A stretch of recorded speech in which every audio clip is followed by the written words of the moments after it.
You're not allowed to care about your country. You're not allowed to question immigration without being called hateful or racist or getting banned on TikTok. Canada is dead. On Canadians, if we're going to be inclusive to other people, we need to be inclusive to ourselves as well. You know, and what I say is enough. You know. Well, folks, how are we now? Absolutely disgusting. The Canadian government is destroying entrepreneurship in Canada. I mean, I am officially announcing the death of Canada. Canada didn't lose its democracy overnight. It rotted slowly through bureaucratic failure, media silence, and political convenience until the 2025. So as you may or may not know, Canada is officially dead. This place is dead. I've lived here for 35 years. This place kills people's souls, man. Welcome to Canadian Rant, the voice for every Canadian who refuses to stay silent anymore. The Canada we grew up believing in, the land of opportunity, freedom, and fairness, it's gone. The Canada you remember is dead. Today, industries are collapsing under government pressure, small businesses are being crushed by endless taxes, and Alberta, the heart of our resource economy, is being drained to fund Ottawa's reckless spending. They tell us the system works. But for who? While politicians enjoy their pay raises, families are losing their homes. While bureaucrats talk about green transitions, workers are watching their paychecks disappear. Our entrepreneurs, the ones who built this country, are starving. The spirit that once made Canada thrive is being smothered by red tape, corruption, and fiscal irresponsibility. This isn't just about politics. This is about our future, our livelihoods, and our identity as Canadians. Before you scroll away, subscribe to this channel, because here, we speak truth without fear. Like I said in my last videos, the only alive beings that you see in Toronto are immigrants, young children, and dogs. This place is dead, man. This place is dead. I've lived here for 35 years. This place kills people's souls, man. You know, and what I say is enough. You know, that we need to get ourselves out of the mentality that somehow or other, and I think Professor Party said it very well, that any attachment we had to what used to be Canada is anything worth protecting or pining for nostalgically, because the Canada that we all grew up in does not exist anymore. I have decided to leave Canada. So I'm no longer interested in staying in Canada. And this is the first video of many more to come about my transition from Canada to Florida. So Canada is dead. We cannot even reach a deal with the US anymore. So follow me about my process. So I just applied for my E2 visa. Let's see how the interview will go. And I'm going to do my estate exam soon to receive my real estate license so I can practice by myself and not be dependent on my team, because I do have a team in Florida. And that's it. I'm stressed. It's scary. It's nerve-wracking, you know, to be moving by yourself with two little children, so they're 9 and 11, to a new country. So I will keep you posted. Well, folks, how are we now? Absolutely disgusting. I do not understand how Canadians want to be punished again for 4 or 5 more years. I don't understand. My kids, I mean, that's going to put some of my children close to 30 years old by the time this is done, and they're still not going to own a goddamn house. They're still going to live at home with me. The cost of living is going to go up. Taxes are going to go up. Carbon tax is coming back. I don't give a fuck what anyone says. It's coming. Man, you libtards, what the fuck? How did you... I understand the I'm okay, fuck you syndrome, but let's go, come on. I don't care about anyone's beliefs or anything. I just wanted equality across the board. We're not getting that. This sticks with the minority, like the people that... Doesn't even matter. Fuck. Still support you, Pierre. The guy I volunteered for got in, but that doesn't change much. The Canadian government is destroying entrepreneurship in Canada. I mean, as a founder myself, the founder of Hush, a Canadian sleep company, for the last 6 years, I've been able to see this in real time. I've been able to see this chart posted by Toby Luke, the founder of Canada's largest company. I think it's over a $70 billion market cap, is posting the facts. And the facts are that people are staying away from starting their own business because the government has consistently increased the taxes, taken away all the benefit, made it impossible to get out of the rat hole. Do you know that in Canada we spend over $36 billion a year just to keep up with federal regulations? There's no benefit in this country to taking the risk and pushing innovation forward. Countries move forward, they compete on a global scale when there's competition, when there's innovation, when we can bring value to the global economy so we can compete. It's sad. It's so sad. You know what's even more sad was that from 1997 to 2007, the Canadian economy was in a surplus. We were profitable. We had the example of running an economy like a business and not a charity. And what you're seeing here is a prime example of terrible policy. It doesn't matter what politics you believe in. Entrepreneurship is over 60% of the jobs in this country. And if you stifle it and you take all the incentive out of it, you'll have a chart like this. And this is the facts, people. I am officially announcing the death of Canada. It's been dying slowly for about 8 years, but it has officially died, unfortunately. And where do we start? Look at the immigration. It's a floodgate. And it's nothing to do with race or color, where you're from. I got friends from all shapes and sizes and colors and backgrounds. But we have an open border. People just come in as they wish, doing nothing, taking from the system. I met with a client yesterday who came from Iraq, and he said as soon as he came here, he was introduced to a group that coached newcomers on how to apply for welfare and bleed the system, and they specifically said, you don't have to work in Canada. You could just live for free off the government. I have another client that was evicting his tenant, and after 13 months of non-payment of rent, they went to a hearing, and the tenant said, unfortunately, I can't leave. I'm on house arrest. And the landlord and tenant board sided with this tenant. And my client, the landlord who pays the property tax and the insurance and the mortgage, has to deal with this situation. I have another client that has a bunch of properties that got charged by the province for not cutting the grass. He had to show up to provincial court. There's 2 prosecutors, a justice of the peace, a clerk, 2 security people, all because of a grass cutting charge. That's like $900K in salaries for something stupid. Well, this is Canada. Add that to the fact that we spend every cent we get on taxes. The extreme cost. I went to the grocery store and I spent $12 on strawberries. $12 fucking dollars on strawberries. What is going on in this country? It's over. It's over, unfortunately. And as much love I have for this country, I am planning my escape before it's too late. And you should too.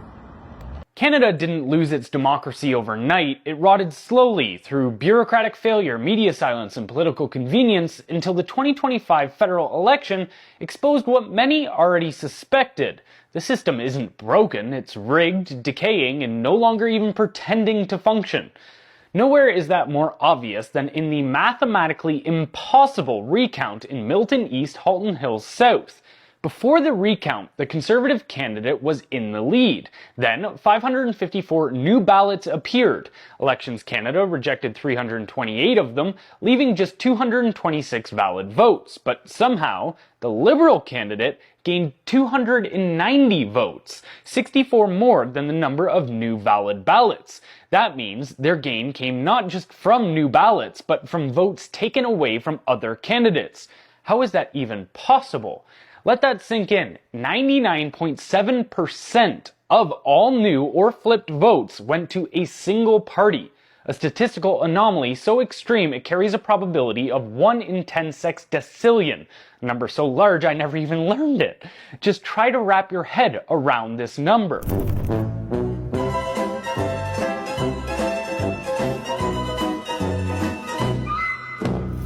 The Liberals gaining 99.7% of the recounted votes is the statistical equivalent of winning the lottery 7 times in a row.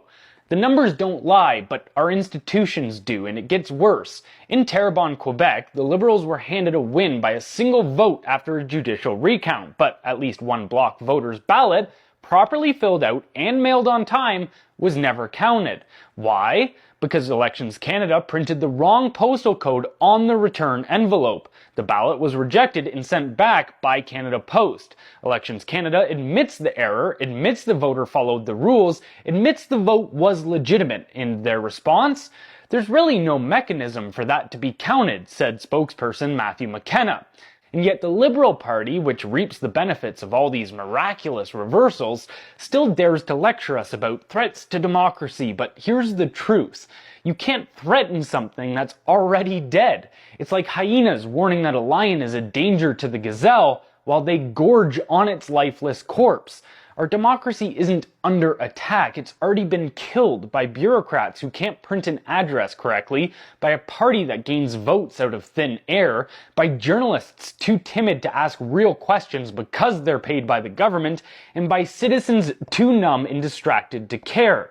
This isn't democracy, it's political theater, and unless we say it clearly, loudly, and unapologetically, we're not just witnesses to its death, we're pallbearers. As much as I would like to see Pierre Poilievre win the election, first I'm concerned that there may not be a federal election in Canada, because I do believe that Justin Trudeau right now is working in tandem with the Biden administration to ensure that we stay distracted long enough with Israel that we're not going to care about the fact there's no election here. Let's hope that's not true. But the other thing would be that Pierre Poilievre, well, it would take him anywhere between 2 to 4 terms in office for him to right the direction of this ship. Canada is a sinking ship. It's going down fast. And for any of you who think that Pierre Poilievre is going to be your savior, well, you're wrong. He's just a man. And he's a guy that the party itself right now is having a difficult time understanding how to get him to win. They are spending millions of dollars on his new public image in the hopes that he wins. He won't save you. He'll just correct a couple things Justin Trudeau did wrong. It's still time for Canadians to leave. So as you may or may not know, Canada is officially dead. Canada is done. It had been declining steadily and heavily for 10, 11, 12 years now, but officially dead. And it's wild how so many people don't realize what's happening in their own country, where anywhere I go in the world, people hear that I'm Canadian, they're like, I'm sorry for your loss. Yeah, many people down here in Costa Rica have left Canada because they realize that it is just deceased. Beyond all of the ridiculous immigration, the laws, the wokeism, the trade deals with America that is absolutely done, our economy collapsing, the freedom of speech laws that are being passed, a government that absolutely is on a trajectory to just completely implode the country. It is sad, honestly. And it's wild how more people don't realize that it's one of the most unaffordable countries. We have the worst healthcare. Soon, me being a Canadian saying this online is going to be illegal? If it's not already legal? Like, what is hate speech? It's just absolutely wild. So, if you have ever considered packing up your bags, leaving Canada, getting out, renouncing your residency, you can absolutely do that. There are many places in the world that are wonderful, that are beautiful, that are affordable, where you can get great healthcare, education, although I do recommend homeschooling your kids so that they don't become brain dead like the rest of society. But yeah, there are other options. So I know so many of you that have been messaging me being like, Sam, Canada, how do I leave? It's not that hard. You just need to make a plan, pick a country, get a visa. Oftentimes you don't even need a visa. Pack up your life and move there. I always tell you that being an entrepreneur is the easiest way, so that you are not location dependent and that you are not job dependent. When you have the ability to work from anywhere in the world, it means that you can go and move anywhere in the world when you realize that your country is absolutely destroyed. So yeah, this little video is to bring awareness and to write you a permission slip that if you're not happy where you are and you realize that your country is completely an abomination, you can get up and leave. Okay, bye. You're not allowed to care about your country. You're not allowed to question immigration without being called hateful or racist or getting banned on TikTok. It's stupid to think that having one country with a certain set of values and filling it up with people from different parts of the world with different religion, different values, different customs, and a different way of life, and thinking that they're all going to get along perfectly fine. It has nothing to do with skin color, nothing to do with race, and everything to do with culture, values, and customs. Every human being is made in the image of God. But when you flood a country with 5 million immigrants from a country on the complete opposite side of the world, who don't try to assimilate, hardly try to learn the language, there's obviously going to be issues. To think that there's not is ridiculous. Look at what's happening to Europe. Look at the United Kingdom. Mark Carney says that Muslim values are Canadian values. That is so obviously not true. This whole road was paved by indoctrinating the youth. When I was in school, we learned all about how Canada is a multicultural country. It's pretty much all they talked about. And how everyone can come here and everyone's the same and we're all going to get along. Some parts of Canada are unrecognizable. I think there's a global agenda to destroy every culture in every country. In every Western country. It's so clear. Canada has a crashing population. We're not having kids anymore. Simply because we can't afford it. Man used to be able to go to work and pay for his wife and his 3 kids. For food, to go through school, for everything. For new clothes, toothpaste, essentials. Young people in Canada don't have a chance anymore. Women run on a biological clock. They can't have kids past a certain age. Women are forced to pick career over family. The family is actively being destroyed. The result? Declining birth rates, higher stress, more depression, and angry people. Having a family is the most important thing you can do in life. And the government's solution is to import more people to fill the gap. More people from countries where they do have a lot of kids. But even that will flatten out. It's too expensive here. They're basically slowly just milking everything they can to keep the country going. When social issues like the death of a family are supposed to be being addressed, they'd rather bridge the gap with immigrants. Keep raising taxes, keep raising prices for young people to survive, not dig into any of our natural resources, and hope it all works out in the end. Your culture is actively being destroyed, your country is being destroyed. Canada will not be the same in 20 years. It's not the same as it was 20 years ago. And in 60 years, it won't be Canada. I'm going to say something that a lot of people are going to really come at me for, but it needs to be said because too few people are saying it. Canada is dead. The fact that fireworks are going off for Diwali until 3 o'clock in the morning, but then we can't say Merry Christmas or have Christmas pageants in our school because it's considered offensive to other religions is so wrong. Come on, Canadians, if we're going to be inclusive to other people, we need to be inclusive to ourselves as well. The fact that the average Canadian family pays 42% of their wage in taxes is so wrong. And many more families are paying up to 52%. And a huge chunk of those taxes that you're paying is going towards paying illegals to come into the country and literally bum off of you. And I know people are going to say, but we get free services. No, you don't. You pay dearly for these free services that are literally failing. Education, medical care, our roads, they're garbage compared to other first world countries in the world who pay lower taxes.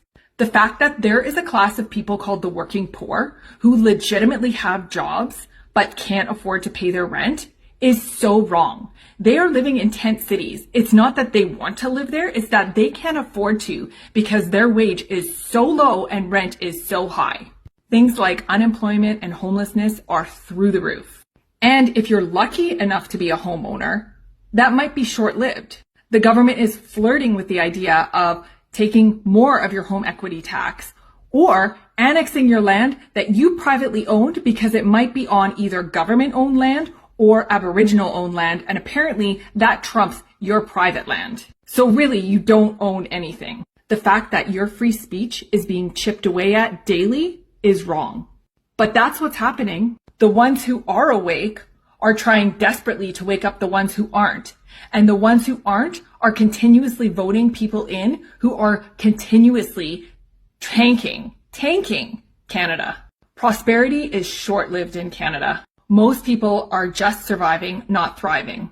And that's not the Canada that I grew up in. It's why we made the tough decision to leave Canada so that we could give our family the best possible chance to have a great start in life, so that we could speak freely, own more property, and not have to pay government taxes that they just magically make up to make the world a better place or to save the world, aka carbon tax.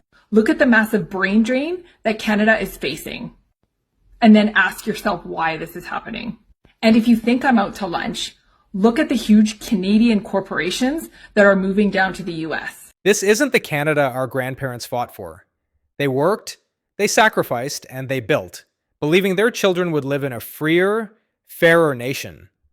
But look at us now. Our industries, energy, manufacturing, agriculture are collapsing one by one. Ottawa's reckless fiscal spending has turned opportunity into debt, productivity into dependency. The same government that promised prosperity has created poverty, and the same leaders who once spoke about unity now pit provinces against each other, bleeding Alberta dry while ignoring the cries of working Canadians' Canadian entrepreneurship, once the heartbeat of this nation, is being strangled by taxes, regulations, and bureaucracy. It's not just businesses closing, it's dreams dying. It's the slow erosion of what made Canada work. We've reached a point where innovation is punished, effort is taxed, and truth is censored. Protesters are trampled for daring to speak up. Citizens are silenced for questioning authority. And yet, the same politicians who caused this mess tell us to trust the system. But how can we trust a system that no longer serves us? How can we keep pretending everything's fine when families can't afford food, gas, or rent, while billions are wasted on political vanity projects? If this continues, there won't be a Canada left to save. Not the one we knew, not the one we loved, but there's still time if we wake up now. This is not about left or right. It's about right and wrong. It's about standing up before it's too late. So share this message, talk about it, because silence is exactly what they want. And every time we stay quiet, we lose a little more of what made this country great. This is Canadian Rant, and we're not giving up on Canada yet, because even if the Canada we remember is dying, there's still a chance to bring her back to life.